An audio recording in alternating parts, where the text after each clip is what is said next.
So in our first video, we talked about some of the reasons of why you may want to be a mentor. And so in this section, I want to talk about a few basic ideas that can help you to be a mentor, help you to be a successful mentor.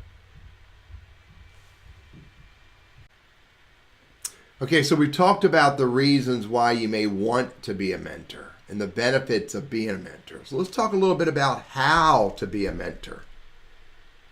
And I want to share with you 9 basic steps for being a mentor. And they're not grandiose, they're not hard, but these are the 9 basic steps for being a mentor.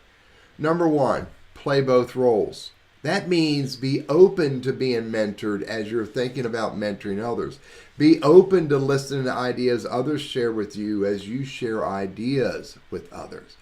Be open to listening to ideas and practices and skills and experiences that others in your workplace have as you're looking to help others with your ideas, your experiences, and your talents.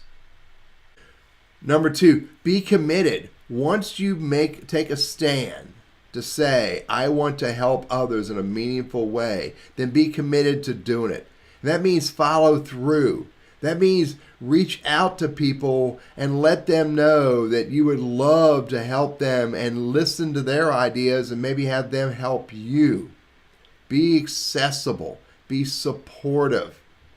When you're deciding that you want to make your workplace a better workplace by sharing ideas of others and helping them, being a mentor, then be committed to doing that. Don't do it for a little bit and give up. Practice. Practice makes permanent, and being committed to practicing will help you improve being a mentor and help improve your workplace. Number 3, know that your mentor can be anyone, anytime. You never know where the conversation you're having with someone will go. You never know who may be looking for your guidance just with a simple question. So know that you're mentoring individuals often in almost any conversation at any time. Number 4, listen. One of your jobs as a mentor is to provide advice and encouragement.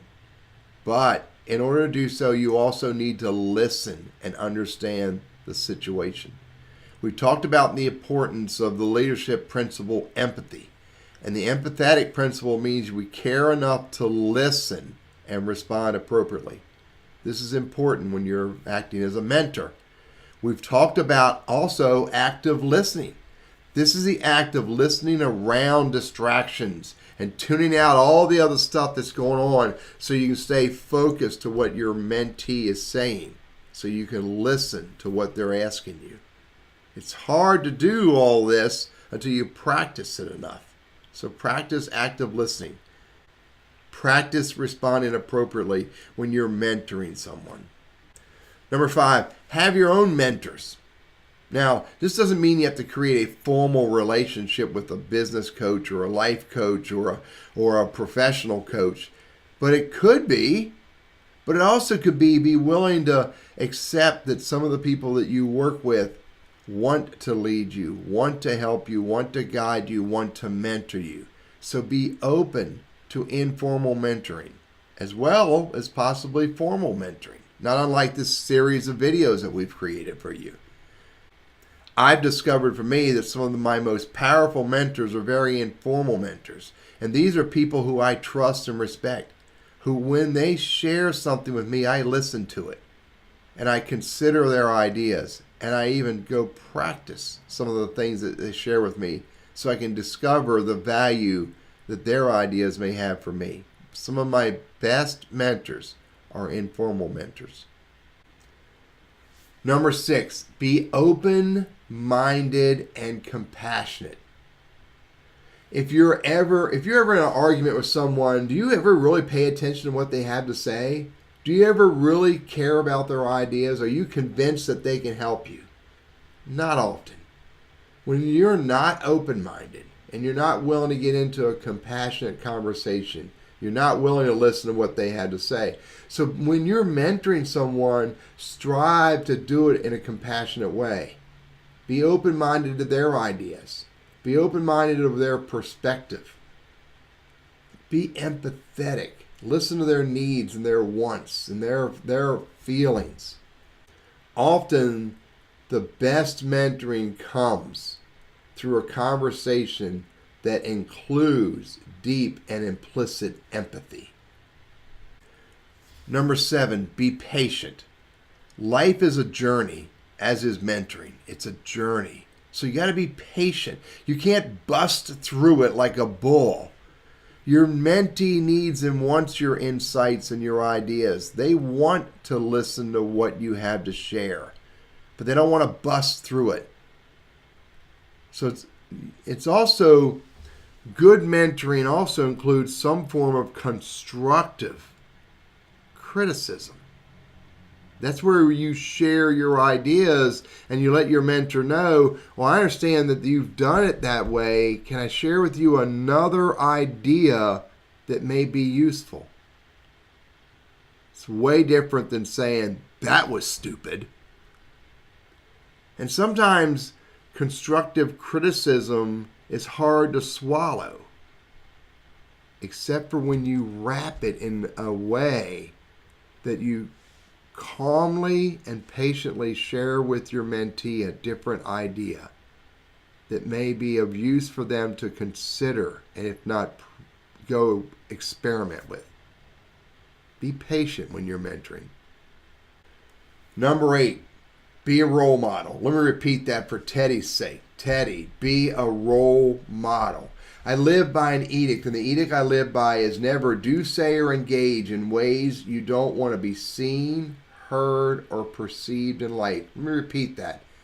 Never do, say, or engage in any way that you don't want to be seen, heard, or perceived of in life. Be a role model. Your mentee wants to be mentored by someone they can trust and respect. So if they're judging you based on what you've said, judging you based on bad actions or less than positive actions, it's going to be hard for you to mentor that person because they don't trust and respect you. Be a role model, because mentees want to be mentored by people they can trust and respect. And number 9, care about the relationship. You're not just a trainer. You're not there just to tell them what to do or show them what to do. You're there to help your mentee. You're there to be a part of their life in your workplace. So you need to care about the relationship you have with your mentee. Positive and caring relationships in a workplace start with us. It starts with us doing the right thing as we're trying to mentor others. Mentees can be vulnerable and they can have low self-esteem. So you need to care about them as you're guiding them, as you're mentoring them. Care about your mentee as you're sharing new ideas and things for them to experiment with. Mentoring can be a formal activity as well as an informal activity. In our workplace, mentoring can be just sharing ideas, sharing our experiences. In our workplace, when we care enough to use the leadership principles of esteem, never belittle someone, always maintain or elevate their self-esteem. When we care enough to use the empathy principle, care enough to listen and respond appropriately. When we care for the people in our workplace enough to support them without taking away their responsibility. When we care enough to encourage them to try something and support them through that experimentation. When we care enough to get involved and help people in our workplace in a meaningful way, that's mentoring. Mentoring can make our workplaces a better place to be. So I encourage you, think about these ideas and become a mentor. Thank you. I hope this was helpful.